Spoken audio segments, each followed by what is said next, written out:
안녕하세요. 아카시아 향기입니다. 바빠서 책 읽기가 힘드신 분들, 책만 펼치면 잠 오는 분들 많으시죠? 그런 분들을 위해서 준비했습니다.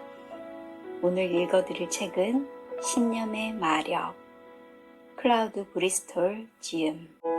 제4부, 당신의 의지대로 할 수 있다. 분명한 목표를 가진 사람, 자기 욕구에 대해서 선명한 마음의 그림을 가진 사람, 의식하는 마음속에 이상을 지속하는 사람은 그 목표, 그림, 이상을 반복하는 방법을 통해 잠재의식 속에 그 의지를 깊이 심어 놓을 수 있다. 암시와 상상력. 암시는 반복되는 믿음을 구체화시키고 반복은 모든 발전의 근원을 이루는 리듬이다. 아이나 어른 할 것 없이 누구에게나 걱정, 근심, 공포 등은 상상 속에서 오는 것이다. 예를 들면 대부분의 사람, 특히 아이들은 치과에 가는 것을 두려워한다. 그것은 치료하며 실제로 받는 고통보다는 거기서 어떤 고통을 받을까 하는 걱정 때문이다. 아메리칸 우커지는 1940년 7월 7일호에 피츠버그의 한 치과 의사 이야기를 싣고 있다. 그 의사는 아이들을 전문으로 치료하고 있는데 치료실 옆방에 놀이방을 마련하여 장난감으로 모래상자며 블록 등을 잔뜩 갖추고 있다. 아이들이 그곳에서 노는데 정신이 팔려 이빨에 관한 생각을 잊게 하려는 의도이다. 일단 그 아이가 치료받는 의자에 앉으면 이빨에 관한 이야기는 하나도 꺼내지 않고 다른 이야기를 해서 집중하게 만든다. 전기 드릴에는 스위치가 달려 있어서 아이들이 그것을 마음대로 작동할 수 있게 되어 있다. 의사는 치료하기 전에 아이들에게 조금이라도 아프면 바로 스위치를 꺼도 된다고 말해둔다. 이 치과 의사는 인기를 얻어서 대단히 번창하였다. 그것은 그가 아이들의 마음속의 장애물을 제거해 주었기 때문이다. 어느 이발사도 이와 비슷한 방법으로 어린 손님의 문제를 해결했다. 어린 아이들에게 대단히 인기를 얻고 있는 그 이발소의 앞면 거울 스탠드에는 그림책이 많이 놓여 있다. 어린아이가 의자에 앉으면 이발사는 바로 책 한 권을 어린아이의 손에 들려주는 것이다. 이발을 시작하기 전에 아이들의 마음은 책 속으로 빨려 들어가 버린다. 어떤 때는 이 방법이 통하지 않을 때도 있습니다. 아직 그림책에 흥미를 갖지 못하는 아주 어린 꼬마들의 경우지요. 그런 때는 누르면 삑삑 찍찍 하고 이상한 소리를 내는 장난감을 줍니다. 요컨대 아이들에게 이발한다는 생각을 잊어버리게 만드는 것입니다. 그렇게 되면 별로 문제될 것이 없습니다. 마음의 그림은 기이한 결과를 초래한다. 당신은 정보가 오면 그것을 보기에 앞서 여러 가지 일을 상상하게 된다.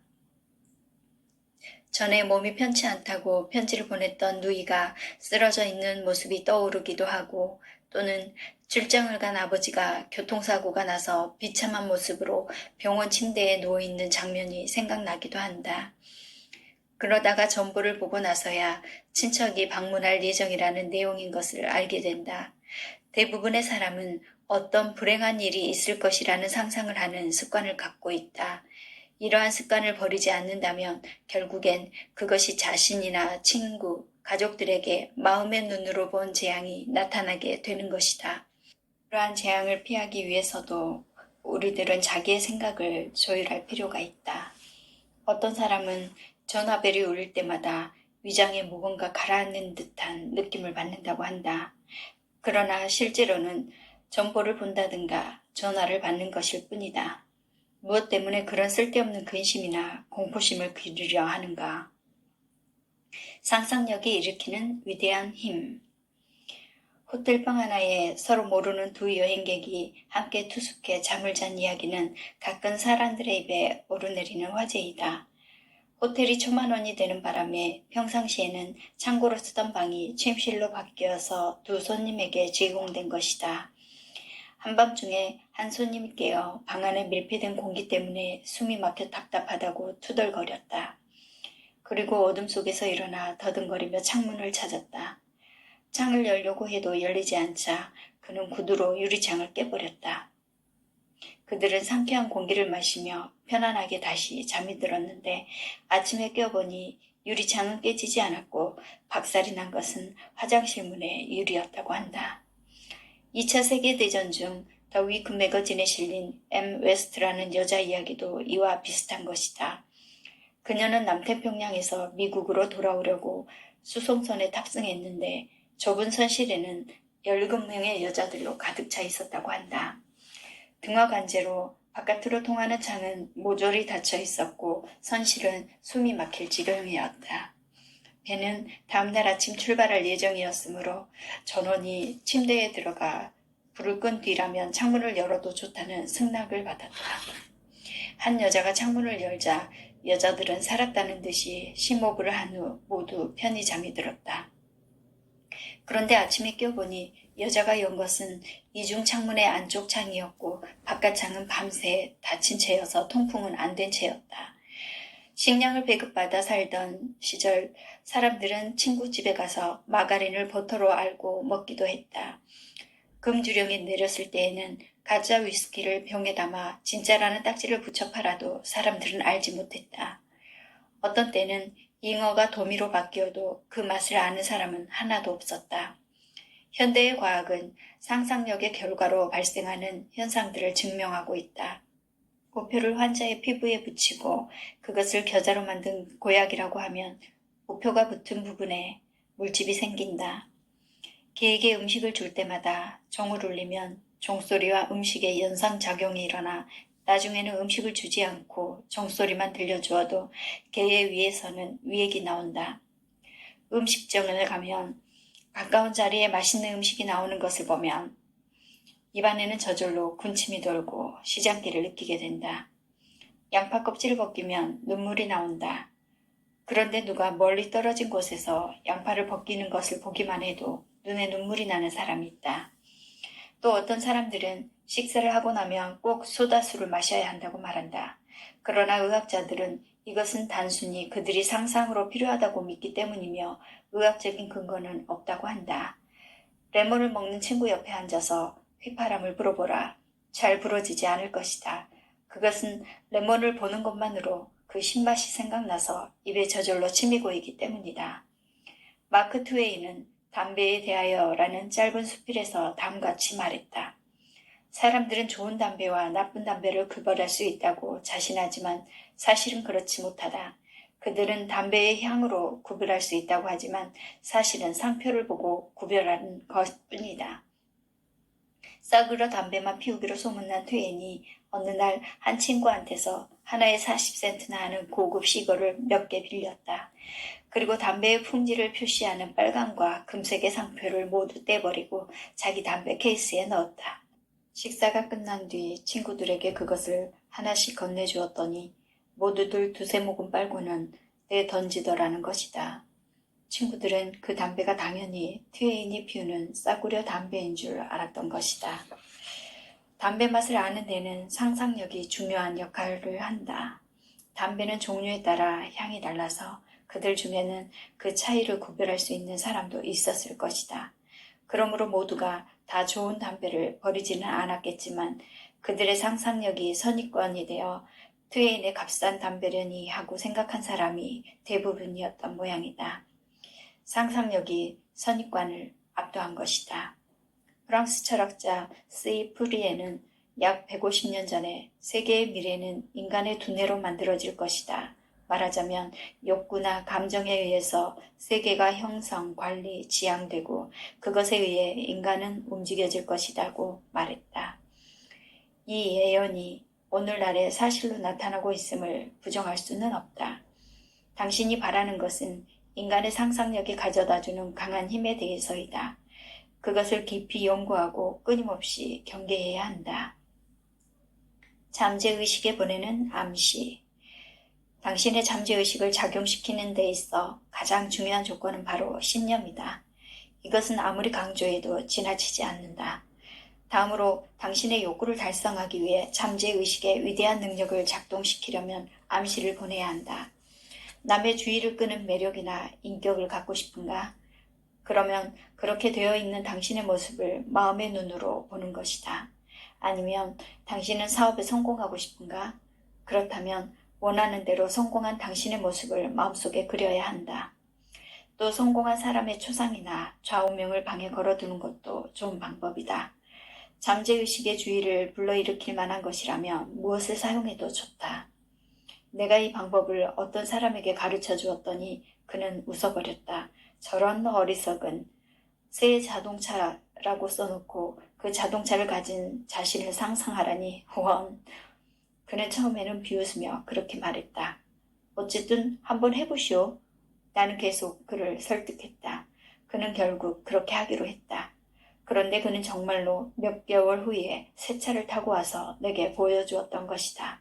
몇 년 전 어떤 남자에게 이 방법을 가르쳐 준 적이 있는데 그 남자는 한 아가씨와 애타게 결혼하고 싶어 했다.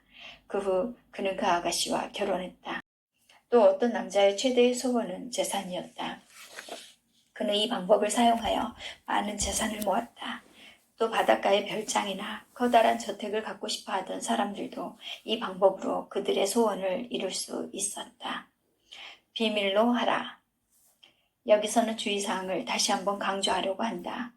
그것은 욕구를 성취하기 위해 당신이 하고 있는 이 방법을 남에게는 말하지 말라는 것이다. 내가 쓰려고 하는 작품의 줄거리를 남들이 알아버리면 작품을 계속해서 쓸 흥미를 잃어버린다고 말한 작가는 다음과 같이 덧붙여 말했다. 줄거리는 다 알려져 버렸다. 무엇 때문에 다시 알려진 작품을 써야 하는가? 좀 더 재미있고 참신한 방법으로 시작해야 하지 않을까? 이와 같은 생각이 든다는 것이다. 비밀은 힘을 기르게 한다. 만일 당신의 상담을 당신 자신이 한다면 반드시 정신을 집중할 수 있을 것이다. 친구와 당신의 야망에 대해서 말하지 말라는 것이 아니다. 당신의 마음속에 있는 것을 다른 사람들과 의논하지 말라는 것도 아니다. 주위 사람들의 조언이나 도움은 필요하다. 그러나 목적 달성을 위해 잠재의식의 도움을 청하는 기술적 방법은 절대로 남에게 비밀로 해야 한다. 비밀로 해야 하는 또 다른 이유는 다른 사람의 잠재의식이 당신에게 저항할지도 모르기 때문이다. 누군가에게 당신이 하고 있는 것을 말해버리면 상대방의 잠재의식이 당신이 하고 있는 일을 방해할 수 있다. 그리고 그 방해 때문에 당신의 신념이 약해질 염려가 있다. 또 당신의 야망을 털어놓은 상대가 어떤 개인적인 이유로 전부터 당신을 미워했을지 모른다. 그 같은 경우가 되면 그와 당신의 잠재의식이 서로 싸울지도 모르는 것이다. 당신이 야망을 이루려고 카드를 사용하고 마음의 눈으로 보고 또 반복하는 행위를 어느 누구에게도 비밀로 하라는 것이다. 다른 사람의 사고의 진동은 의식적 또는 무의식적으로 당신에게 반대로 작용할 수 있기 때문이다. 이런 사례가 있다. 어떤 의사가 2차 세계대전 초기에 해군 군의관을 지원했다. 그리고는 즉시 병원을 폐업하고 만나는 사람들에게 해군에 가게 됐다고 말했다. 그 바람에 아직 임관도 안 된 상태에서 여기저기 송별 파티에 가게 되었고 많은 선물을 받았다. 그가 말했다. 지원한 지 2년이 돼서야 겨우 해군 군의관 인간 통지가 온 것입니다. 그동안에 나는 다시 개업을 해야 했습니다. 가지도 않으면서 괜히 송별 파티에 초대를 받는다, 선물을 받는다 하고 난리를 피웠으니 나나 가족들이나 다 민망하고 지겨운 일이었습니다. 2년 동안을 기다리느라고 정말 지쳐버렸습니다. 만일 그가 그때 자기의 계획을 누구에게도 말하지 않고 자기를 의식하는 마음과 잠재의식 속에만 간직했더라면 그는 즉시 군의관에 임관되었을 것이다. 그러나 그는 자기의 계획을 사람들에게 말해서 그 힘을 분산시켰다. 그는 자신의 집중력을 잃었다. 그리고 그를 그 위치에 있게 도와줄 사람들의 마음을 끌어당기는 작용을 할 자신의 잠재의식의 힘을 약화시켰던 것이다. 당신이 하려는 일을 말해버리면 당신의 집중력은 어느 사이인가 흩어져 버린다. 당신과 잠재의식에 밀접한 연락이 끊기게 되는 것이다. 여기에서 말하는 주의사항을 간과하면 자칫 당신의 계획을 처음부터 다시 수정해야만 하는 일이 생길 것이다. 예수가 병을 고치고 나서 환자에게 가라, 남에게 말하지 말라고 명령한 데는 다 그만한 이유가 있는 것이다. 세상은 사람들에게 말한다. 대중이 생각하는 것과 같이 생각하라. 대중이 믿는 것과 같이 믿어라. 대중이 먹고 마시는 것을 먹고 마시라. 대중이 입는 것을 입어라. 그렇지 않으면 그대는 사람들에게 미움을 받으리라. 자기 암시는 필요하다. 노래, 주문, 암송 등은 의식하는 마음이 그 욕구를 잠재의식에게 암시로 전달해주는 수단이 된다. 소리내서 반복하는 말이나 문구는 어떤 유의할 사항을 잠재의식에게 인식시킨다. 자기 암시는 어떤 기본적인 것을 마음속에 만드는 유일한 방법이다. 잠재의식은 감수성이 매우 예민하여 맞든 틀리든 또는 적극적이든 소극적이든 당신이 주는 것을 그대로 믿고 받아들인다. 그래서 잠재의식은 일단 무엇을 받아들이기만 하면 그것을 굳게 지키고 그것을 구체화시키고 실현시키기 위해 모든 능력을 다하여 활동하기 시작한다. 간결한 말을 써라. 당신의 생각을 잠재의식에게 전달하는 데는 간단한 말로 하는 것이 좋다. 예를 들어 지금은 괜히 기분이 좋지 않아. 당신은 어떻게 해서든지 그 마음의 상태를 바꾸고 싶다. 그럴 때 카드를 사용할 필요는 없다. 다만 나는 행복하다 라고만 하면 되는 것이다. 그것을 자신을 향해서 계속해서 되풀이하라. 그러는 사이에 반드시 당신의 기분은 좋아질 것이다. 멋있게 말을 하고 싶다든지 남에게 정겨운 인상이라는 말을 듣고 싶은 경우에도 마찬가지다. 자기 자신에게 나는 남을 설득할 수 있는 사람이다. 나는 누구에게나 정답다는 말을 듣는다. 모든 것은 잘 돼가고 있다고 몇 번이고 되풀이하는 것이다. 그리고 만일 그 결과를 영구적인 것으로 만들고 싶으면 그 말을 자주 반복하여 성과가 완벽하게 지속될 때까지 계속하면 된다. 분명한 목표를 가진 사람, 자기 욕구에 대해서 선명한 마음의 그림을 가진 사람, 의식하는 마음속에 이상을 지속하는 사람은 그 목표, 그림 이상을 반복하는 방법을 통해 잠재의식 속에 깊이 심어 놓을 수 있다. 그 결과 잠재의식의 독창적인 힘이 작용하여 최소의 시간과 최소의 노력으로 그 목적을 성취시켜준다. 예를 들어 당신이 높은 지위에 오르기를 원한다고 하자. 당신은 지금까지 맡았던 일은 충분히 익혀서 언제든지 다음 일을 처리할 능력이 있는 상황이다. 이럴 때 잠재의식의 힘을 빌려오는 것이다. 자기 암시를 위하여 앞에서 말한 카드를 사용해보라. 승진한 다음 여유있게 의자에 앉아있는 자신의 모습을 마음의 눈으로 보라. 당신에게는 승진할 소질이나 능력이 충분히 준비되어 있다는 것을 잠재의식에게 알려라. 잠재의식은 그것이 실현되도록 도와줄 것이다. 상사는 당신의 잠재의식의 암시를 받아 당신이 한 일을 인정하고 당신의 능력에 대해 생각하게 될 것이다. 혹은 잠재의식이 당신을 채근해서 상사한테 당신의 희망을 말하게 할지도 모른다. 잠재의식에 이끌려 당신에게 도움이 될 말이 자연스럽게 나오게 마련이다. 당신 자신의 소원을 사고와 의식 그리고 잠재의식에 강하게 지속시키면 그것을 얻을 것이다. 그것은 두꺼운 판자에 못을 박는 것에 비유할 수 있다. 망치로 못을 처음 칠 때는 못을 박으려는 위치에 고정시킨다. 그리고 못을 완전히 박으려면 몇 번이고 되풀이해서 쳐야만 한다. 당신이 명령한 것을 잠재의식이 받아들여 실현시켜준다고 믿으면서 당신의 소원을 못을 치듯이 반복해서 심어주어야 하는 것이다. 잠재의식을 창조적인 생각으로 채워라. 두 개의 물체가 하나의 공간을 같은 시간에 차지할 수는 없다. 다시 말해 한 말의 쌀과 한 말의 보리를 함께 한 말들이 포대에 담을 수는 없다. 당신의 마음도 이 포대라는 공간에 비교할 수 있다. 당신 마음이 적극적이고 건강하고 창조적인 생각으로 가득 차 있다면 거기에 소극적인 생각이나 의구심은 넣을 자리가 없게 된다. 또 당신의 마음을 문이 하나뿐인 방이라 생각하고 그 하나뿐인 열쇠도 당신이 가지고 있다고 하면 그 문으로 누가 들어오는가 하는 것은 당신이 정하게 돼 있다. 그 방이 적극적인 생각으로 채워지는가 소극적인 생각으로 채워지는가는 당신이 선택하기에 달렸다. 당신의 잠재의식은 어느 쪽이 됐든 들어온 것들 중에서 무조건 가장 강력한 힘에만 반응을 한다. 또 당신의 마음을 맑은 물이 가득 차 있는 통으로도 비유할 수 있다. 그 통에 어떤 물건을 넣으면 물이 넘쳐서 넣은 물건의 양만큼 물이 흘러나오는 것은 당연한 일이다. 만일 그 통 속에 부정적인 생각이나 걱정, 공포, 의혹 등이 들어가 버리면 적극적이고 창조적인 생각은 밀려나기 마련이다.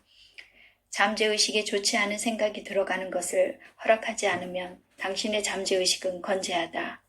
당신의 잠재의식을 적극적인 생각으로 채워놓아라. 그러면 당신의 잠재의식을 외부의 부정적이고 파괴적인 생각으로부터 보호할 수 있다. 옛날부터 현인들은 행복하려면 일에 열중하고 바쁘게 지내라고 가르쳤다. 그 까닭은 한 가지 일에 마음을 빼앗겨 생각이 그것에만 집중되면 마음의 틈새가 생기지 않기 때문이다.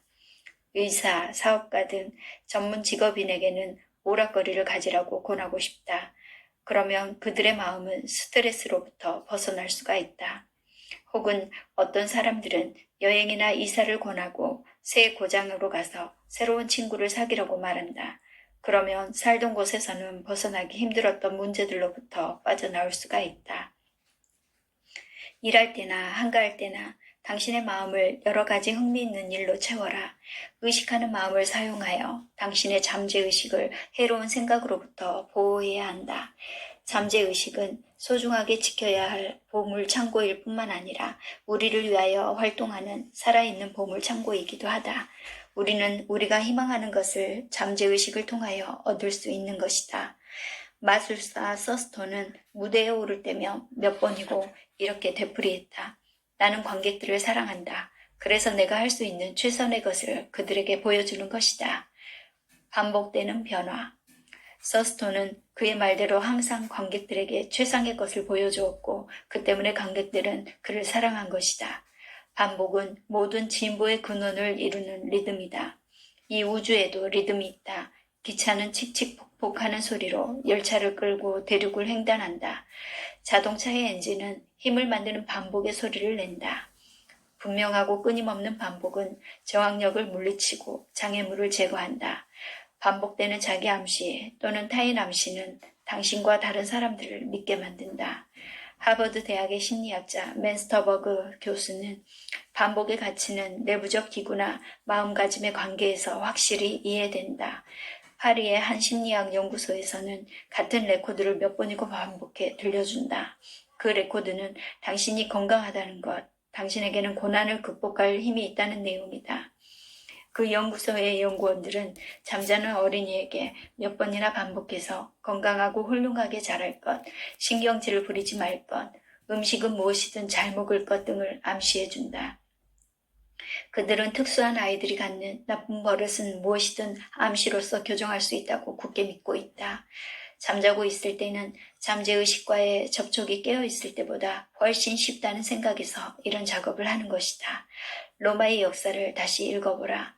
로마의 장치가 카토는 로마와 카르타고는 공존할 수 없다고 믿고 있었다. 이러한 확신 때문에 그는 상온에서 모든 연설을 카르타고는 멸망시켜야 한다라는 말로 끝맺은 것이다. 로마 시민들이 이 말을 잠꼬대로까지 하게 되도록 그는 이 말을 되풀이했다. 그래서 드디어는 고대 국가 중 최대의 해군력을 자랑하던 카르타고가 로마에게 멸망했던 것이다.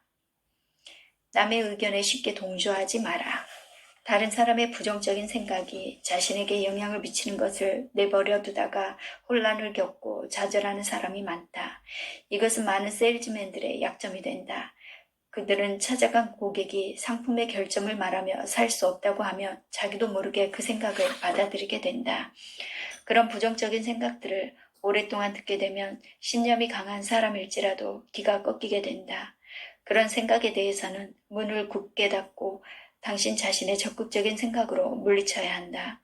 그렇지 않으면 당신은 패배한다.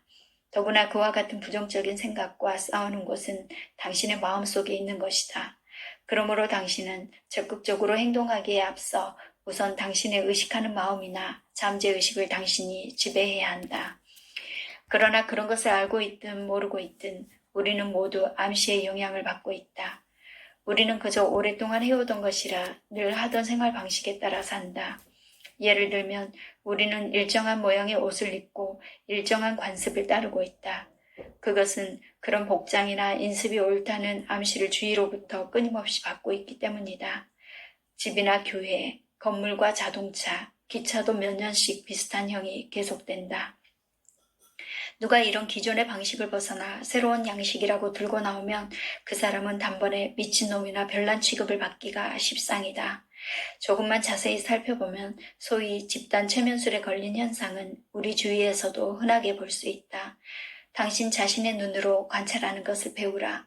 잠재의식을 활용하는 사람들은 의식적으로 활기차고 정력적이며 인상적이다. 행동 없는 신념은 필요 없다. 행동이 따르지 않는 신념은 죽은 것과 다름없다. 우리가 목표로 하는 근본적인 원리에는 신념이 필요하다. 그러나 그 신념에는 행동이라는 옷을 입혀야만 완전해진다. 우리들은 물질 세계에 살고 있지만 역시 중요한 것은 정신과 마음, 영혼이다. 그러나 우리들의 정신은 육체 속에 있고 육체를 통해서 나타내 보일 수가 있다. 그러므로 우리들의 사고는 행동이라는 형태로 표현되어야 비로소 그 존재 가치가 생긴다. 마음속의 신념은 행동하는 가운데 그 모습을 나타낸다. 깊이 잠재된 생명이 행동에서 마침내 그 출구를 발견하게 되는 것이다. 병에 걸렸을 때도 신념이라는 마력과 암시의 힘, 이 두 가지가 반드시 필요하다. 반복에 의한 암시, 마음의 그림에 의한 암시, 당신이 새로 만든 어떤 암시라도 좋다. 이것이야말로 잠재의식을 당신에게 유용하게 훈련하는 중요한 기술이다. 그리고 언제나 가장 필요한 것은 바로 신념이다. 거울의 기능. 거울의 기능은 자신의 인상을 깊게 해주고 신념을 굳게 하고 정열을 갖게 하고 자기의 가치와 재능에 대해 자신감을 갖게 하는 작용을 한다. 당신이 아직까지 잠재의식을 활용하는 기술이 당신의 장래를 위해 어떤 의미가 있는지를 잘 이해하지 못한다면 이 장은 당신이 이해하는데 매우 어려울지도 모른다. 당신의 마음속에서 깊이 잠든 힘을 끌어내어 활동하게 하려면 그 힘을 믿지 않고서는 불가능하다. 당신이 이 사실을 이해하고 암시의 큰 힘을 인정하고 반복하는 것이나 마음의 눈으로 보는 것이 얼마나 중요한가를 알고 이러한 모든 것을 당신이 이해할 수 있고 믿을 수 있어야만 비로소 이 장에서 지금부터 말하려는 기술을 배울 준비가 되어 있다고 할 수 있다. 일단 행동하라. 당신이 근대사에 관심을 갖고 있는 학생이라고 가정하자. 교수가 시간이 걸리더라도 문명시대 초기의 사건에 대해 자세히 공부해 두려면 시험을 치를 때 도움이 될 것이라고 했다면 그 교수의 말대로 그 내용을 공부해 두는 것이 유리할 것이다. 마찬가지로 당신이 잠재의식의 활용법을 진심으로 배우고 싶다면 내가 말하는 것을 무조건 받아들여 그대로 하라. 그렇게 되면 반드시 당신도 어떤 확신을 갖게 될 것이다. 목표를 확실하게 하라. 당신이 지금 대학교 4학년으로 내년 봄에 졸업을 하기로 되어 있다고 한다면 이제 세상에 태어나서 처음으로 독립을 하게 된다. 어떤 직장이 좋을까? 당신은 인문계학과를 전공했기 때문에 대학원에 지나가여 한 단계 높은 과정을 밟지 않으면 출세할 수 없다는 사실을 잘 알고 있다. 그래서 장래에도 계속해서 공부를 할 수 있게 가까이 근처에 직장을 갖고 싶다. 당신의 계획은 거기까지는 확실하다.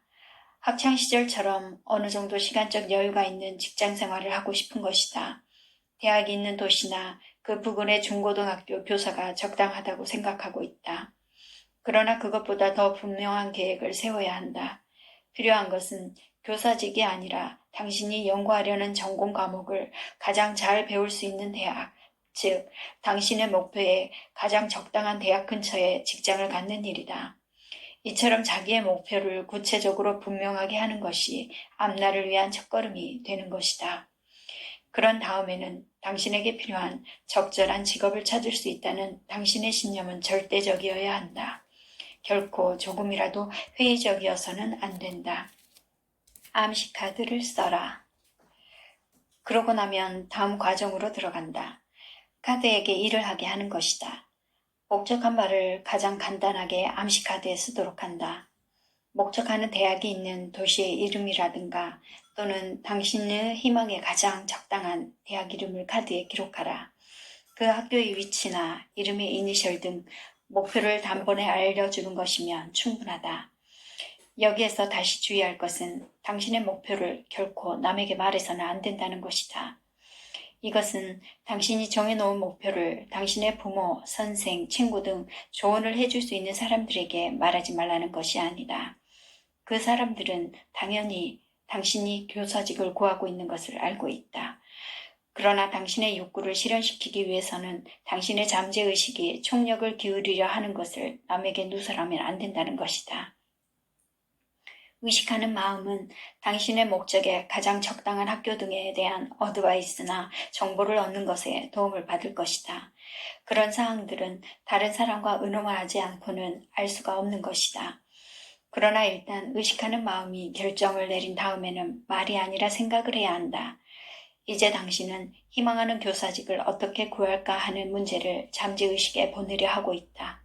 잠재의식이 목적 달성을 위한 지시를 내리면 당신은 그대로 따라야 한다. 만일 당신이 남에게 말하거나 또는 다른 것에 관심을 갖게 되면 잠재의식의 지시를 간과해버릴 염려가 있다. 만일 그 지시를 간과한다면 또는 정신적으로 피곤해서 받아들일 여유가 없다고 한다면 진행 과정에 필요한 어떤 한 단계를 잊을지도 모른다. 그렇게 되면 잠재의식의 진행 과정에 장애물이 생겨서 잠재의식은 당신을 위한 활동을 멈출지도 모른다. 마음의 문은 항상 활짝 열려 있어야 한다. 당신의 의식은 언제나 잠재의식의 지시대로 따를 준비가 되어 있어야 한다. 그런 까닭에 일단 목적을 정한 다음에는 그 목적에 대해서 다른 사람과 의논하지 말라. 의식의 온 힘을 잠재의식에 기울여 당신의 일을 맡아 활동을 개시하도록 해야 한다. 당신은 이 능력을 믿어야 한다. 카드의 기술을 계속해서 쓰는 것이 좋다. 카드는 당신의 눈에 가장 잘 보이는 곳에 두라. 그리고 그 카드를 볼 때마다 되풀이해서 당신이 취직하고 싶은 학교의 이름을 소리내서 말하라. 이렇게 의식적으로 되풀이하는 말이 잠재의식 속에 뿌리를 내리도록 하라. 물론 이때에도 잠재의식의 힘을 빌리기 전에 해야 할 일들이 있다. 희망하는 취직처에 대한 조사, 응모에 관한 일, 원서 등이 그것이다. 그러나 그런 일들이 끝난 다음에는 모든 것을 잠재의식에 맡기고 그것에 힘을 쏟아야 한다. 거울의 기능. 여기에 당신을 돕는 또 하나의 방법이 있다. 나는 그것을 거울의 기능이라고 부른다. 그러나 이 거울의 기능을 설명하기 전에 어떻게 그것을 알아냈는가를 먼저 얘기하려고 한다. 몇 년 전에 많은 목재 기계의 특허를 가진 어느 재벌의 만찬에 초대받은 적이 있다. 신문사 사장, 은행가, 대기업가 등 많은 사람들이 초대되어 그가 창안한 새로운 제재 설비에 대한 설명을 들었다. 다량의 술이 나오고 흥겨움이 고조되자 마침내 주인도 많이 취하게 되었다. 식사가 방금 나오려는데 나는 주인이 비틀거리면서 침실로 가는 것을 보았다. 무슨 도와줄 일은 없나 하고 뒤쫓아가 보니 그는 옷장 앞에서 만취된 채 서 있었다. 그는 옷장 양쪽을 두 손으로 잡고 몸을 지탱하면서 거울 속을 들여다보면서 뭐라고 중얼거리고 있었다. 나는 몸을 숨기고 그의 행동을 보았는데 차츰 그의 말이 나도 알아들을 정도로 분명해졌다. 그는 이렇게 중얼거리고 있었다. 존, 왜 그래? 손님들이 장난으로 널 취하게 만든 거야. 지면 안 되지. 넌 취하지 않았다. 조금도 취하지 않았어. 너는 멀쩡하다. 넌 오늘 주인이야. 절대 취하면 안 돼. 이렇게 되풀이하면서 그는 거울 속에 자기 눈을 노려보는 것이었다. 그러자 꼭 커다란 변화가 일어났다. 그의 몸은 똑바로 서고 얼굴 표정도 단정해져서 술 취한 모습은 어디로 사라져버렸다. 그런 변화가 약 5분 만에 일어난 것이다. 나는 이렇게 금방 취기를 물리쳐버리는 사람은 본 일이 없다. 내가 훔쳐보는 것을 그가 알면 어색해야 할 것 같아서 나는 얼른 자리를 떠나 식당으로 갔다. 잠시 후 주인은 다시 식탁으로 돌아와 단장하게 앉았는데 얼굴은 아직도 상기되어 있었지만 취기는 모두 가신 모습이었다. 식사가 끝날 무렵 그는 자기가 설계한 획기적이고 새로운 계획에 대해서 한 폭의 그림을 보여주듯 명확하게 설명하여 손님들에게 깊은 인상을 주었다. 내가 이런 현상의 원리를 깨닫게 된 것은 그 일이 있고 난 직후였다. 그 당시 나는 아직 잠재의식을 사용하는 것이나 그 힘을 끌어내는 방법 등을 연구하고 있지 않았다.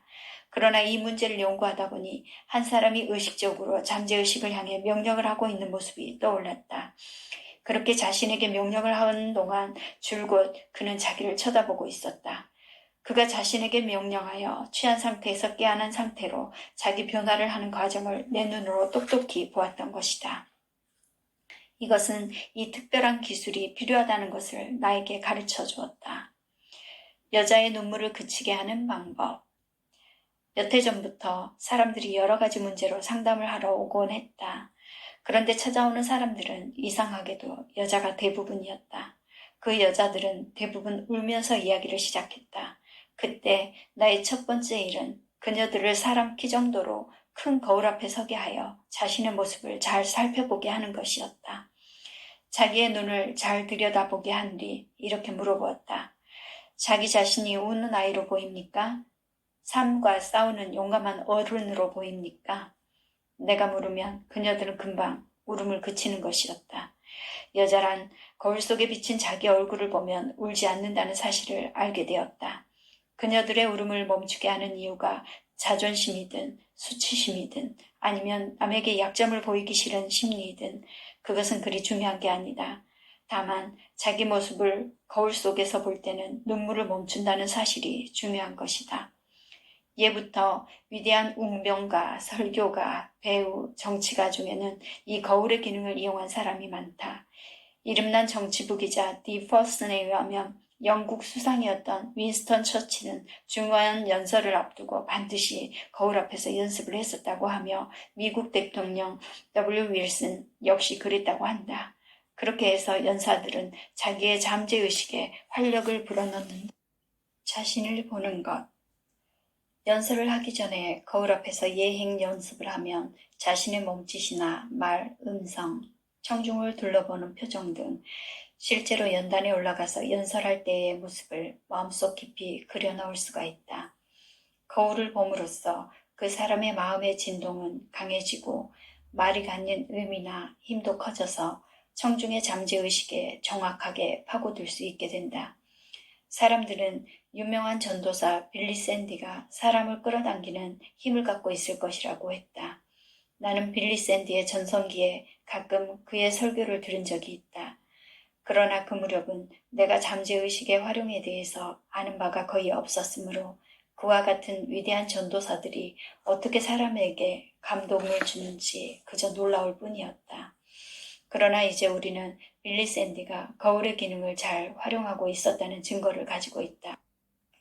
이것은 컬럼비아 방송국의 방송평론가 이 세버레이드가 1946년 출판한 그에 져서 그다지 유별나지 않은 꿈에서 세버레이드는 빌리 샌디와 인터뷰한 다음 이렇게 말했다.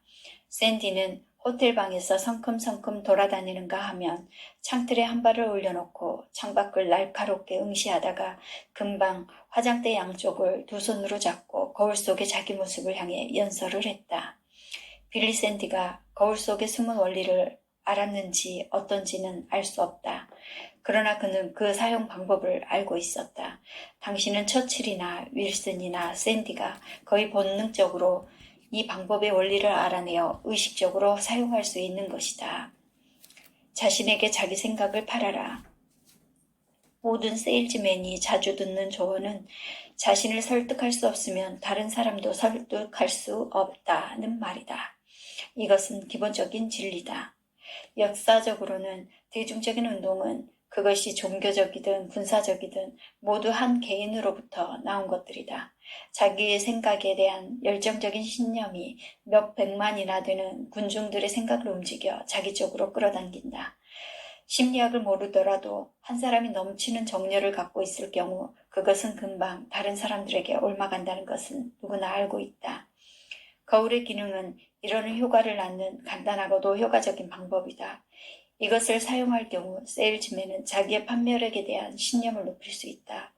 거울의 기능은 자신의 인상을 깊게 하고 신념을 굳게 하고 강한 열의를 갖게 하고 자기의 가치와 재능에 자신감을 갖게 하는 작용을 한다. 정신의 연마라는 점에서 볼 때 거울의 기능은 잠재의식이라는 위대한 힘을 끌어내기 위한 쉽고도 좋은 방법인 것이다. 또 이것을 사용하여 우리들의 면담 상대를 움직일 수 있는 것이다. 왜냐하면 자신이 그 사실을 느끼지 않든 간에 우리는 설령 상품을 팔고 있는 것은 아닐지라도 우리의 생각과 인격을 상대방에게 팔고 있는 셈이기 때문이다. 불황을 극복하는 방법. 사람에게는 누구나 팔아야 할 상품을 갖고 있다. 정치가는 유권자에게 정책을 팔아야 하고 의사나 변호사는 환자와 의료인에게 전문적인 기술과 능력을 팔아야 한다. 남성은 자기의 연인에게 신뢰해도 좋을 만한 남자라는 믿음을 팔아야 한다. 모든 대인관계는 어떤 형태로든 사고 파는 것이 근본을 이루고 있다.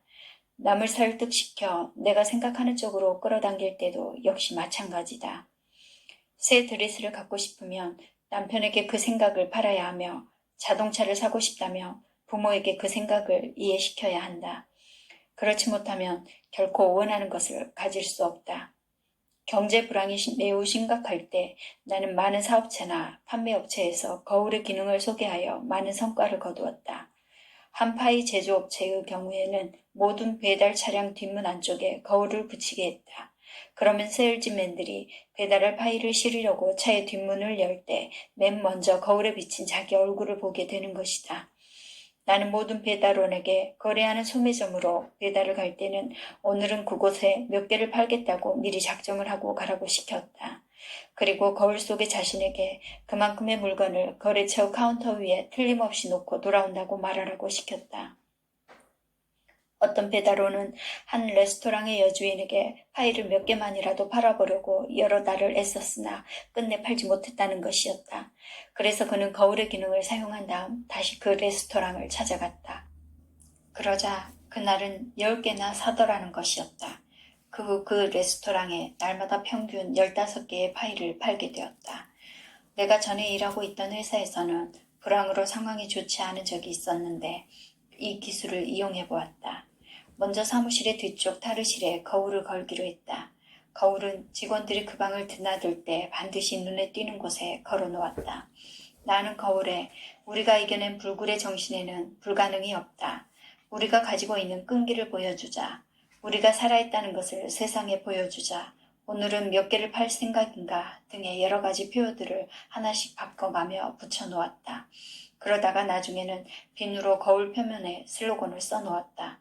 아침마다 새로운 슬로건이 나왔다. 다른 회사들도 문을 닫느냐 마느냐 하는 상황에서 발버둥치는 판이라 우리는 어떻게든 사원들에게 굳은 신념을 심어주려고 열심히 노력했다. 그 뒤 사무실 출입문 안쪽에도 거울을 달기로 했다. 세일즈맨들이 밖으로 나갈 때 반드시 이 거울을 보게 된다. 그리고 또 세일즈맨과 임원 등 전 사원의 책상 위에도 거울을 놓기로 했다. 그것이 효과를 나타낸 것은 물론이다. 불황의 밑바닥을 헤매던 시절인데도 우리 회사의 세일즈맨들은 한 사람도 빠짐없이 수입을 3배 내지 4배로 올렸다. 거울의 기능을 사용하는 방법. 그러면 이제부터 이 기술을 당신의 희망에 맞춰서 활용하는 방법을 설명하기로 한다. 먼저 거울 앞에 서라. 그 거울이 반드시 키만큼 클 필요는 없지만 신체의 일부까지 비칠 정도의 크기가 좋다. 그리고 부동 자세로 거울 앞에 서라. 팔꿈치를 붙이고 배를 넣고 가슴을 펴고 턱을 쳐들도록 한다. 다음은 3번 내지 4번 정도 심호흡을 한다. 자기 마음속에 힘과 결의가 넘칠 때까지 심호흡을 계속하는 것이다. 그 다음에 당신의 눈 속을 들여다보라. 당신이 추구하는 것이 무엇인가를 당신 자신에게 일러주어라. 큰 소리로 그 내용을 말하라. 입술이 움직이는 것을 똑바로 쳐다보아라. 그리고 그 말소리가 들리도록 귀를 기울여라. 몇 번이고 그것을 반복하라. 이와 같은 일을 날마다 규칙적으로 실행하는 것이다. 하루에 적어도 2번, 특히 아침 저녁으로 해라. 당신은 그 효과가 굉장히 크다는 것에 놀랄 것이다. 특별한 소망이 있다면 그것을 표어로 써서 꽂아두는 것도 효과를 높이는 데 도움이 된다. 그러나 목적을 달성한 후에는 그것을 떼라. 잠재의식이 당신의 욕구를 이루는 과정은 필히 당신만 알고 있어야 함을 다시 한번 명심해야 한다. 당신이 무심코 한 말이 작용해서 다른 사람들의 잠재의식이 당신에게 반대로 적용되면 당신의 소망은 끝나고 만다. 혹은 당신이 하는 짓을 비웃어 당신의 신념을 약하게 할지도 모른다. 혼자 비밀을 지키면서 의식과 잠재의식 사이를 연결시키는 것이 중요한 일이다. 만일 표현을 사용한다면 전부터 마음의 눈으로 본 것, 실현해 보려고 생각한 것을 분명하게 써놓는 것이 좋다. 이 작업을 계속하면 얼마 후에는 거울 앞에 있지 않을 때라도 당신 자신의 눈을 들여다보고 잠재의식에게 도움을 청하는 마음의 그림을 볼 수 있게 된다. 걱정은 신념으로 없애라. 앞에서 예를 든 내년 봄에 졸업 예정인 대학생을 다시 한번 생각해보자. 학위를 따기 위해 계속 공부할 수 있는 어느 대학 근처에 마땅한 일자리가 생겼다. 그는 학교의 직업 안내실에서 그러한 직장이 있다는 통지를 받았다. 그는 구비 서류를 모두 준비해서 제출하였으므로 남은 절차는 그 학교 교장과의 면접뿐이었다. 거기까지는 그의 의식하는 마음이 한 일이어서 잠재의식에 의뢰할 필요는 없다. 그러나 그는 몹시 염려스럽다. 그 자리에는 다른 경쟁자들도 있기 때문이다. 경쟁자들은 그와 비슷하든가 어쩌면 그보다 우수할지도 모른다. 모든 것은 앞으로 있을 면접 시험에 달려있는 것이다. 그것은 그 자신을 팔기 위한 하나의 기회이기도 하다. 나의 조언은 바로 이와 같은 경우에 기술을 사용하라는 것이다. 잠재의식에 맡겨서 잠재의식으로 하여금 그를 면접하는 교장에게 접근하게 하는 것이다. 이때 당신이 먼저 해야 할 일은 당신은 기억하고 있는가? 1. 거울 앞에 설 것. 2. 심호흡을 할 것. 그리고 자신감이 온몸에 충만해지기를 기다릴 것. 3. 눈으로 똑바로 쳐다볼 것. 4. 당신이 바라는 것을 잠재의식에게 말할 것. 이때 당신에게 유리한 조건은 생각할 필요가 없다. 그것은 앞서 제출한 서류에 다 들어있다.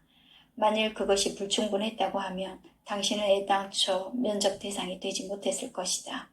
지금 당신에게 필요한 것은 당신의 인상이다. 학력은 만족스럽지만 당신의 인간적인 능력은 어떠할까? 학생들은 당신을 좋아할까? 당신의 말을 잘 들을까? 당신을 마음을 열고 받아들일까? 무슨 말을 할까를 계획하면 안 된다. 그런 계획은 당신과 잠재의식의 암시 사이에 끼어들게 되기 때문이다. 요컨대 면접하는 교장에게 인상적으로 보일 포인트는 당신이 어떤 사람인가 하는 점이다. 승자가 된 당신의 모습을 눈으로 보라. 당신이 희망하고 또 필요한 이 교사직을 틀림없이 얻을 수 있다고 확신하라. 그리고 그것을 확신하고 있다는 것을 잠재의식에게 알려라. 반드시 말해야 할 암시를 줄 것이라고 믿고 있다는 것을 잠재의식에게 알려라. 거울 속에 당신의 눈을 응시하고 그것을 확인하라. 잠재의식에게 주어지는 생각은 객관적인 현실 속에서 사실적으로 재현되기 마련이다. 거울 앞에 섰을 때 당신의 잠재의식이 보는 이미지는 바로 당신이 교장실에 들어갈 때 교장되는 사람이 보는 이미지인 것이다. 잠재의식에게 이미지를 주면 잠재의식은 그 이미지를 실현시키는 힘을 발휘하게 마련이다. 눈의 중요성. 우리는 흔히 사람의 눈을 화제로 삼는다. 상대방의 눈을 들여다보고 그 기분을 살피려 한다. 당신의 눈을 보라. 거울로 들여다보면 두 눈이 변화하는 것을 볼 수 있을 것이다. 그 표정이 점차적으로 살아나서 그 속에서 느끼는 힘이 커지는 것을 알게 될 것이다. 두 눈의 강렬한 빛은 당신이 그린 생각을 잠재의식에 주입시키는 일이 성공하고 있음을 느끼게 해줄 것이다. 그리고 새롭게 증가된 힘이나 강렬함이 당신의 일상생활에 도입되어 당신의 친구들도 당신에게 박력이나 활력이 증대되었음을 알게 될 것이다. 에머슨은 모든 사람은 그의 두 눈에 자신의 정확한 좌표를 가지고 다닌다고 말하고 있다. 그러므로 당신이 동료들을 앞서고 주변의 사람들에게 영향을 주고 싶다면 거울의 기능을 익히는 것이 가장 좋은 방법이다. 자신에 대한 신뢰가 커지면 눈의 표정은 강렬해져서 나는 소중하게 인식되어야 할 사람이란 사실을 말해준다.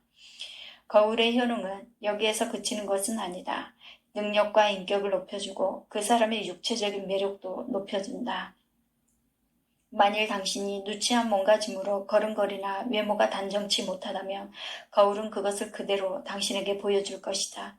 인격이 훌륭하고 좋은 위치에 있고 무슨 일이나 성공할 사람이라며 그런 모습을 보이지 않는다. 만일 당신이 품위 있는 사람이 되고자 한다면 당신의 그림에 품위 있는 사람의 모습을 더해야만 한다. 인생이란 드라마 속에서 당신이 선택한 배역이 어떤 것이든 그것을 거울 앞에서 연출하는 것이 좋다.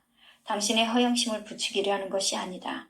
당신 안에 깊이 숨어있는 또 하나의 당신인 잠재의식이 당신의 욕구를 받아들여서 당신이 접촉하는 모든 이들에게 보이고 싶어하는 모습을 만들기 위하여 당신이 느끼고 노력하게 촉구하는 것이다.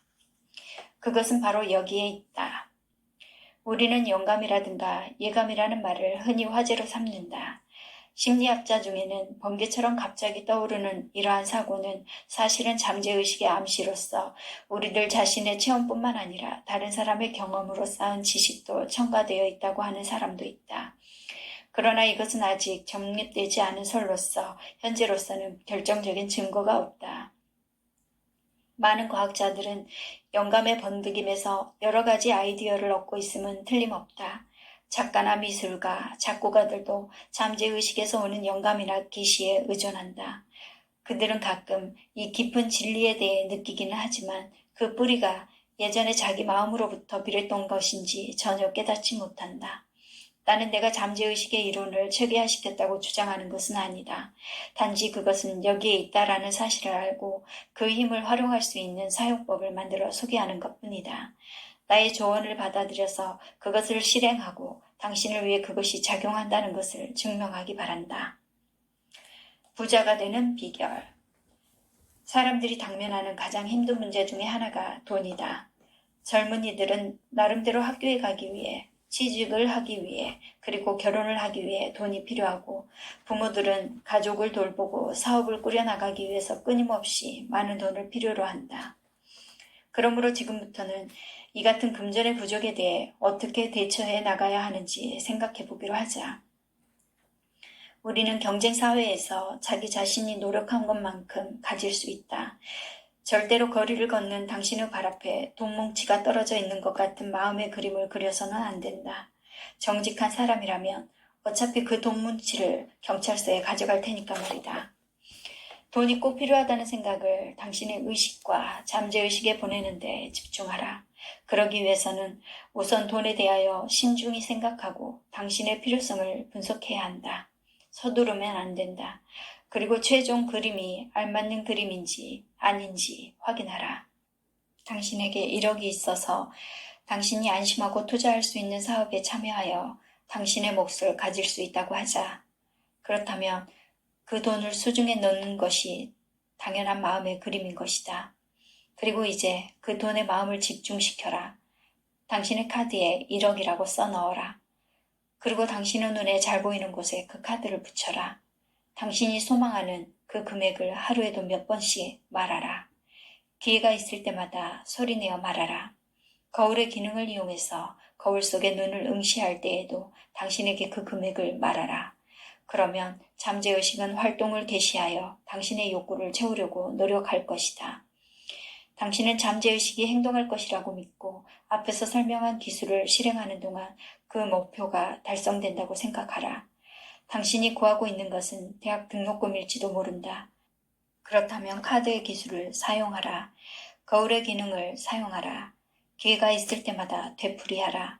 이미 그 돈이 은행에 예금되어 있다고 생각하고 행동하는 것이다. 등록금은 이미 해결되었으니 어느 대학 무슨 학과를 지망할 것인가를 결정하고 수험 준비에 착수하는 것이다. 당신의 욕구가 무엇이든지 기술은 동일하다. 당신이 원하는 그림을 분명하게 그리기만 하면 된다. 당신의 욕구는 반드시 이루어진다는 것을 계속해서 자신에게 말하라. 의식하는 마음으로 그것을 지속하라. 그 생각을 잠재의식에게 보내라. 욕구를 실현함에 있어서 내가 할 수 있는 역할은 오직 눈을 감고 기다리는 것이다 라는 생각을 가지면 안 된다. 최선을 다하라. 당신은 잠재의식의 중요한 대리인이다. 당신의 욕구가 돈을 원하는 것이면 먼저 절약하는 것부터 시작하라. 그런 다음 돈을 벌 수 있는 수단과 방법에 대하여 잠재의식의 암시를 받을 수 있도록 마음의 문을 열어놓아야 한다. 당신이 사업 확장을 위한 자금을 필요로 하고 있는 경영자라면 잠재의식을 작용시키는 데 필요한 기술을 실행하는 것과 동시에 확장될 계획을 세우는 것도 필요하다. 그 돈이 들어왔을 때 어떻게 사용할 것인가 마음에 결정해 두는 것이다. 그러려면 의식하는 마음을 가지고 있는 모든 정보를 이용해야 한다. 잠재의식은 알라딘의 램프나 도깨비 방망이 같은 요술쟁이가 아니라, 그러므로 잠재의식을 향해 당신의 희망을 말하는 것보다 당신은 훨씬 많은 일을 해야 한다. 그러려면 그 지시를 받아서 재빨리 따라야 한다. 한 젊은 부인의 경우를 예로 든다. 그 부인은 부모와 남편이 모두 죽는 바람에 마음의 준비도 없이 갑자기 혈혈단신이 되었다. 그녀의 유일한 재산은 꽤 넓은 집 한 채 뿐이었다. 그녀는 어떻게 생계를 꾸려야 할지 막막했다. 그녀는 직장에 다닌 경험도 없고 장사 경험도 없었다. 그저 요리하고 살림하는 재주밖에 없었다. 그 부인은 생각 끝에 하숙을 치기로 작정했다. 그것을 계기로 얼마 후에 성공이 찾아온 것이다. 그녀에게는 많은 음식을 차린 식탁을 마련하는 것은 쉬웠다. 돈을 쓴다는 것은 어느 세상에서나 쉬운 일이니까. 그러나 이 젊은 부인은 자신의 미숙한 경험을 잠재의식의 지혜로 보충해 나갔던 것이다. 그녀는 하숙을 원하는 사람들을 즉석에서 처리하는 힘을 차츰 체득하게 되었다. 그래서 누구를 받아들이고 누구를 거절해야 좋은가를 알게 되었다. 그녀의 의식은 잠재의식과 긴밀한 연락을 취하며 무엇보다도 자금이 부족하기 때문에 돈길이 막히지 않게 해야 한다는 사실을 알았다. 물건을 구입하는 일은 그녀 혼자서 했다. 그 결과 시장에나 아침 일찍 가는 것이 유리하다는 사실을 알았다. 도매값으로 살 수 있기 때문이다. 음식은 손수 만들었다. 그런 일을 다른 사람에게 시키면 인건비가 매우 비싸기 때문이다. 그것이 과연 쉬운 일이었을까? 그렇지 않았다. 몹시 힘이 드는 일이었다. 그러나 차츰차츰 돈이 모이기 시작했다. 그래도 그녀는 일하는 방법이나 지출을 조금도 바꾸지 않았다. 그녀는 모은 돈을 전부 투자했다. 그래서 그녀는 2년도 안 되어 거리가 좋던 그 하숙집을 팔았다. 그리고 어느 유명한 클럽이 있는 길 건너편에 좀 더 큰 집을 샀다. 그녀는 자기의 뛰어난 음식 솜씨로 그 클럽에서 많은 음식을 주문받을 수 있을 것이라고 생각한 것이다. 과연 그녀의 생각은 들어맞았다. 장사가 잘 되자 수많은 종업원이 항상 일에 시달려 정신이 없을 지경이었다. 지성이 있는 여자라면 그 정도의 일은 누구나 할 수 있다고 생각할지 모른다. 그런데 지성이란 스스로 지향하고 훈련하는 마음, 즉 잠재의식을 매개체로 쓸 수 있다는 뜻이다. 내가 이 부인의 경우에 흥미를 갖는 것은 이런 경우에 흔히 경험하는 실패를 그녀는 한 번도 하지 않았다는 점이다. 종업원은 그녀를 속이지 않았다. 음식값을 떼어먹는 손님도 없었다. 그리고 투자하는 증권에서도 손해를 보지 않았다. 그녀는 잠재의식을 의식하는 마음에 도입시켜 깊은 곳에 자리한 마음의 지시에 따라 목표를 이룬 사람의 본보기라고 생각한다. 신념으로 부자가 되다. 이 지향된 지성을 이용하여 10년도 안 되는 짧은 기간에 성공을 한 또 한 사람의 예를 들어본다. 길모퉁이에 있는 어느 약국이 파산하게 되었다. 그래서 약국의 비품은 건물주에게, 재고약품은 약품 동매상에게 차압을 당했다. 어느 젊은 약사가 이 약국을 탐냈지만 그에게는 자금이 없었다. 그때 젊은 약사는 생각을 했다. 그는 자신을 건물 주인과 약품 도매상에게 팔기로 했다. 그러면 그가 어떤 방식으로 자신을 팔았을까? 당신은 이미 그 방법을 알 것이다. 그는 자신이 약국의 새로운 주인이 되어 약을 파는 모습을 마음의 그림으로 보았던 것이다. 그러니까 그의 잠재의식이 그들 두 사람, 즉 건물 주인과 도매상을 잠재의식에 작용하여 그가 생각한 그대로를 그들에게 보인 것이다.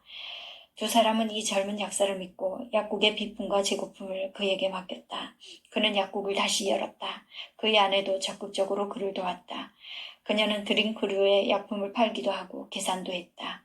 일손이 모자랄 때는 핀치히터로 나서서 무슨 일이든지 가리지 않고 했다. 그래서 새 약국은 날로 번창했다. 이 젊은 약사는 오랫동안 약품 제조에 대한 한 가지 연구를 해오고 있었다. 그리고 꼭 팔 자신이 있는 제조법을 창안해냈다. 그러나 그에게는 그것을 제조할 만한 자금이 없었다. 어느 날 그는 상당한 자산가인 건물 주인에게 그 이야기를 해보기로 했다.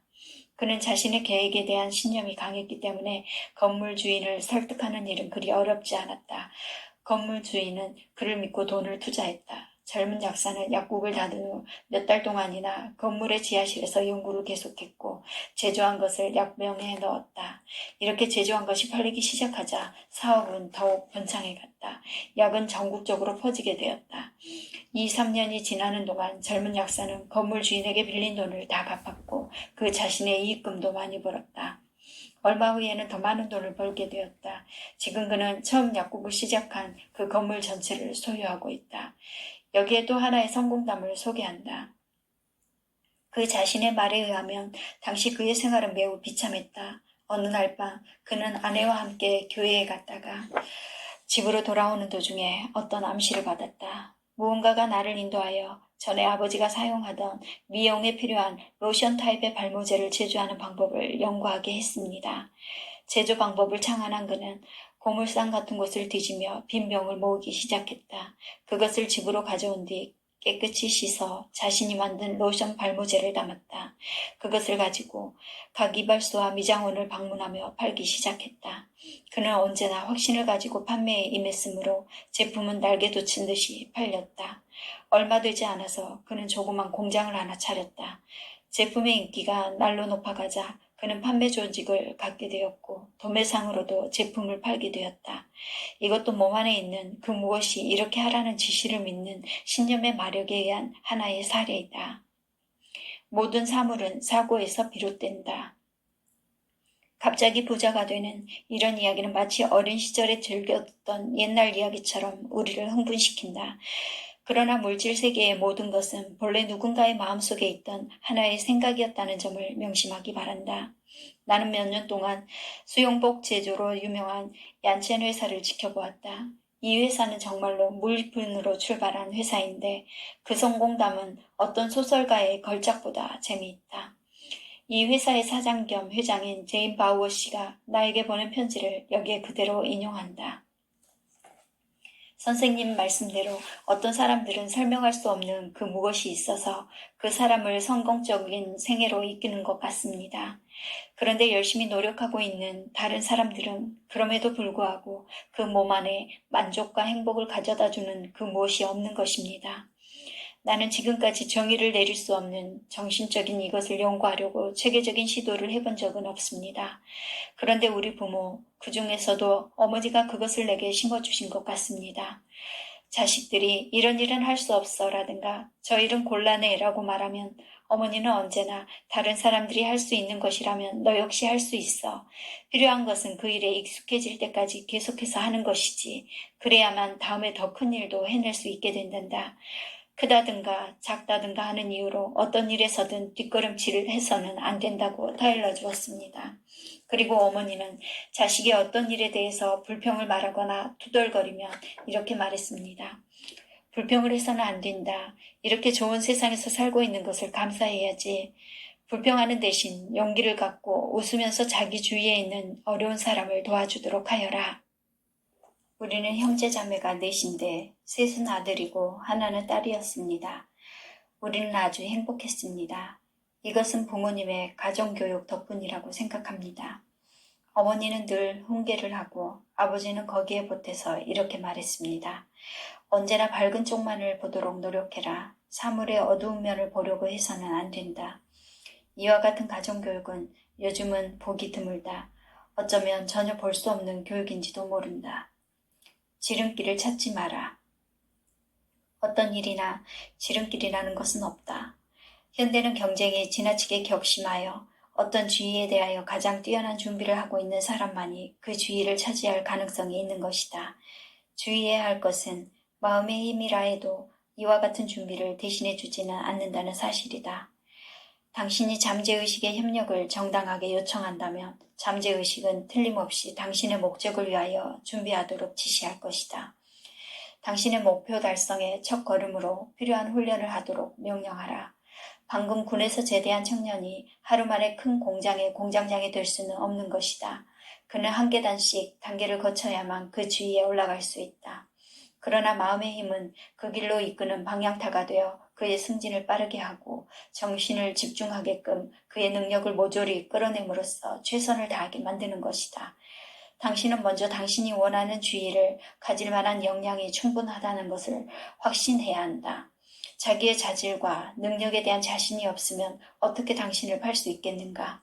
당신이 원하고 있는 일에 대한 첫걸음은 먼저 그 일을 훌륭하게 해낼 만한 준비 작업부터 시작하는 것이다.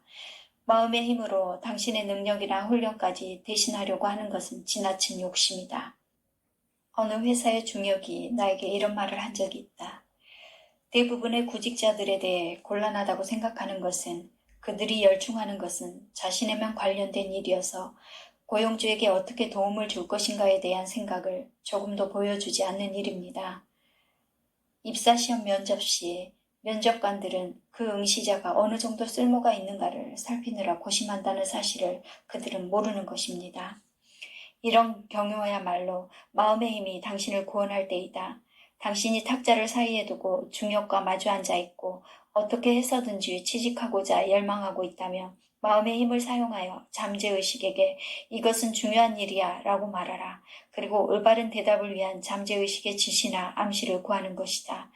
면접하러 들어갈 때 당신은 이렇게 생각해야 한다. 나는 회사가 원하는 사람입니다. 나는 회사를 위해 일할 것입니다. 내 능력은 충분합니다. 회사에 있어서 나는 하나의 자산입니다.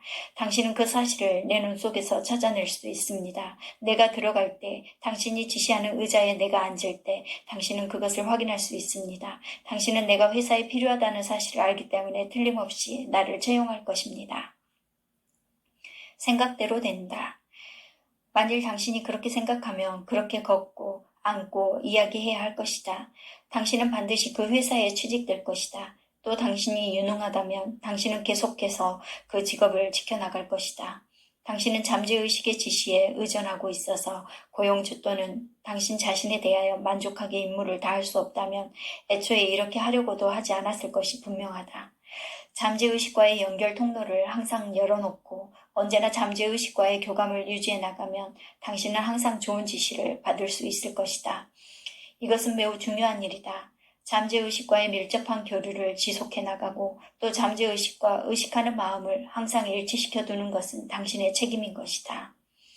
인생이란 누구나 물질적인 면으로보다는 정신적인 면으로 더 많이 살게 된다. 당신이 잠재의식의 활동을 관리하지 못하면 외부에서 잠재의식으로 침투하는 것을 차단하지 못하게 된다. 당신은 당신 마음의 주인인 것이다. 사는 것은 남의 위에 서느냐 아니면 남에게 복종하느냐 이 둘 중에 하나이다. 당신이 주인으로서 책임을 갖지 않으면 또는 자신의 의식의 주인으로서 책임을 다하지 못하면 다른 사람에게 복종하게 된다. 너무나 많은 사람들이 이 사실을 모르고 있다. 우리들의 게으른 마음이 책임을 싫어하기 때문이다. 그러므로 당신은 자신의 창조적인 능력을 사용해야 한다. 그렇지 않으면 누군가가 당신의 재능을 이용할 것이다. 그리고 당신은 어쩌면 쓸모없는 인간이 되고 말 것이다. 당신 스스로의 생각을 가져라. 이것이 풍요로운 생활에 이르는 유일한 길이다. 잠재의식과 교감하는 방법도 강화하라. 의식하는 마음을 훈련시켜 깊은 곳에 있는 잠재의식으로부터 암시와 번득이는 영감을 받아들일 문을 활짝 열어놓아야 한다. 행복, 성공, 재산, 보람된 생활은 이 길 말고 다른 길로 찾아오는 일은 절대로 없다. 잠재의식이 주는 결론. 위대한 지도자, 사업가, 발명가, 예술가들은 마음을 비우고 있는 순간에 아이디어가 생긴다는 사실을 믿고 있다. 또 그렇게 말하고 있다. 당신의 난감한 문제를 잠재의식한테 넘겨서 뭔가 깨닫고 싶으면 잠자리에 들 무렵 내일 아침에 해답을 달라고 부탁하라. 그렇게 하면 잠재의식은 당신이 할 일을 가르쳐주기 위해 한밤중에 당신을 깨우기도 한다. 결론이 나오기까지 상당한 기간을 기다려야 하는 수도 있고 또는 뭔가 다른 일을 할 때 문득 답이 떠오르기도 한다. 이처럼 잠재의식이 당신에게 결론을 내주는 방법은 특이하다. 그러나 일단 그 답이 나오면 재빨리 그것을 잡아야 한다. 그리고 즉시 행동하는 것이다. 예를 들어 당신이 어떤 주의에 앉고 싶어 그것을 갈망하고 있다고 하면 잠재의식은 당신에게 어떤 사람에게 전화를 하라는 지시를 하려고 나타날지도 모른다. 그러나 당신이 알기에는 그 사람은 당신이 원하는 주의에 대한 결정권과는 아무 관련도 없는 사람이다. 그래도 당신은 지시받은 대로 그 사람에게 전화를 걸어야 한다. 설사 그것이 헛된 짓이라도 당신이 손해볼 일은 없을 테니까. 그러나 그 사람의 말 한마디가 결정권을 가진 사람을 좌지우지한다는 사실을 당신은 알지 못하더라도 잠재의식은 알고 있는 것이다. 당신은 잠재의식이 내리는 지시를 기꺼이 받아들여야 한다. 그리고 곧바로 실행해야 하는 것이다. 잠재의식과 육감은 다르다. 여기서 한 가지 주의할 것이 있다. 이 방법은 유행과는 차원이 다르다. 트럼프나 증권 또는 경마 등의 승패를 거는 사람들이 많이 있다. 그들 대부분은 육감이나 예감 등 나름의 정보를 가지고 있다. 어떤 사람은 자기의 나이와 그 해의 끝자리에 맞춰 행운이 찾아올 것이라고 생각하기도 한다. 그 사람들은 그런 식으로 경마에 돈을 건다. 딸 수도 있고 잃을 수도 있는 것이다. 이런 종류의 예감을 믿고 기대한다면 여러 곳에 시끄러운 일이 일어나기 마련이다. 이것은 잠재의식과는 근본적으로 다르다. 나는 이 점에 대하여 지루한 설명을 반복할 생각은 없지만 잠재의식의 활동은 하룻밤 사이에 부자가 되게 하거나 명성을 얻게 한다는 식이 아님을 분명히 알아야 한다. 이것은 열쇠 구멍에 꽂는 열쇠와도 같은 것이다. 이 열쇠로 문을 열면 문 저쪽으로 곱게 뻗은 길고 빛나는 대로가 있고 그 길의 끝에는 당신이 바라던 성공이 기다리고 있는 것이다.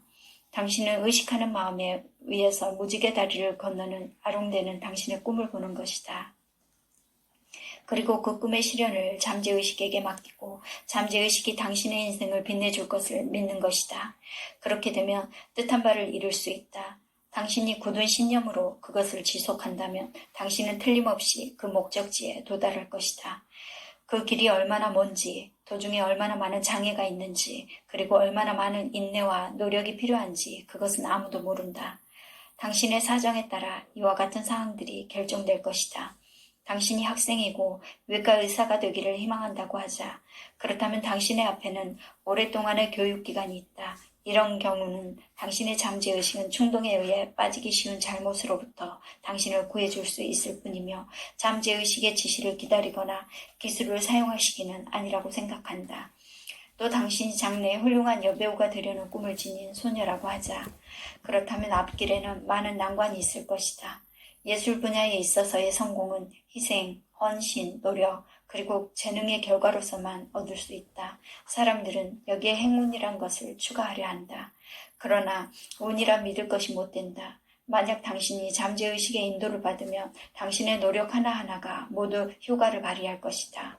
당신의 목적에 가장 적당한 극단이나 배우 양성소에 들어가야 할 것이고 또 어떤 사람에게 부탁해야 하는지에 대해서도 정확한 지시를 할 것이다. 육감이나 예감 등은 당신이 가고 싶은 곳으로 결코 인도해주지 않는다. 꿈은 당신이 정하는 것이다. 잠재의식은 당신의 꿈까지 결정해주지 않는다. 희망은 당신의 마음에서 나온다. 당신의 희망은 당신의 의식하는 마음에 의해 말이나 그림으로 그려지는 것이다. 당신이 목표를 정할 때에는 당신의 의식하는 마음의 모든 능력을 활용하라. 다른 사람의 인생을 관찰하라. 인생에 무슨 일이든 이루었다고 생각되는 사람과 이야기를 하라. 실패한 사람들을 분석하라. 자신의 성격과 재능을 연구하라. 당신이 수학에 약하다면 과학, 연구직에 적합한 사람이 아니다. 그 연구 생활이 아무리 매력적으로 보여도 당신에게 맞는 직업은 아니다. 자신을 객관적으로 관찰하라. 당신 앞에 보이는 목표는 단지 매력만으로는 선택해서는 안 된다. 자신의 재능의 범위 내에서 할 수 있는 것을 선택해야 한다. 당신의 목표에 대한 충분한 정보를 얻어라. 당신이 갖고 있는 모든 지혜와 능력을 총동원하여 매진하라. 그리고 거기에 이르기 위해서는 어떤 대가도 기꺼이 지불하라. 대가는 인내와 노력, 신념을 말하는 것이다. 때로는 무한한 인내력을 가져야 할 때도 있을 것이다. 그리고 항상 강한 신념을 지녀야 한다. 당신의 목표를 정해놓고 당신의 잠재의식을 활용하여 절대적인 신념을 가진다면 비로소 당신은 꿈을 이루는 기술을 사용할 준비가 갖추어진 셈이다. 당신이 할 일. 이쯤에서 우리가 지금까지 연구해온 여러 가지 사실을 다시 검토해보자. 먼저 마음의 눈으로 보아야 한다. 목적을 달성한 다음 만족하고 있는 당신의 모습을 그림으로 보는 것이다. 그것을 계속해서 상기시키는 수단으로 당신의 목표를 기록한 카드를 사용하라. 그 그림을 당신의 잠재의식이 올바르게 받아들이기 위해서는 반복이 필요하다는 사실도 절대로 잊어서는 안 되는 것 중 하나이다. 그리고 거울에게 말하라. 거울은 의식하는 마음으로부터 잠재의식을 연결하는 열려진 문이다. 만일 당신의 목적지가 멀리 있을 경우에는 그 길의 연속된 단계들을 하나씩 집중적인 목적으로 삼는 것이 현명하다. 예를 들어 당신이 여배우가 되고 싶다면 먼저 연극의 기초훈련에 노력을 집중하라. 어떤 양성소에 들어가야 할 것인가도 연구해야 한다. 그리고 조언을 구하라. 그래서 당신이 원하던 양성소에 들어가면 잠재의식에 도달하는 제2의 과제를 새로 결정하라. 당신이 외과 의사가 되기를 원한다면 우선 제1의 목표는 그 교육을 받기 위한 적당한 학교를 들어가는 것이다. 요는 당신이 해야 할 일은 첫째, 명확한 목표를 세울 것, 둘째, 확신을 가질 것, 셋째, 목적을 실현하기 위하여 잠재의식의 능력을 불러일으키도록 의식적으로 활동할 것 등이다. 당신의 목표가 그렇게 크지 않더라도 취해야 할 순서는 마찬가지이다. 첫째, 당신이 원하는 것을 결정하라. 둘째, 그것을 얻을 수 있다고 확신하라. 셋째, 그것을 얻은 느낌으로 거울 속의 당신을 응시하라. 넷째, 그 영상을 지속시키기 위하여 그것을 카드에 기록하라. 다섯째, 그 목표를 실현하기 위하여 당신에게 전달되는 지시에 따라라. 당신의 성공을 확신하라. 마음의 그림을 굳게 간직하라. 그리고 잠재의식의 지시에 따르라. 당신의 성공을 막을 자는 아무도 없다. 의식하는 마음이 명확하고 강하게 주는 명령이라면 어떤 일이든 잠재의식이 따르지 않을 이유는 절대로 없으니까.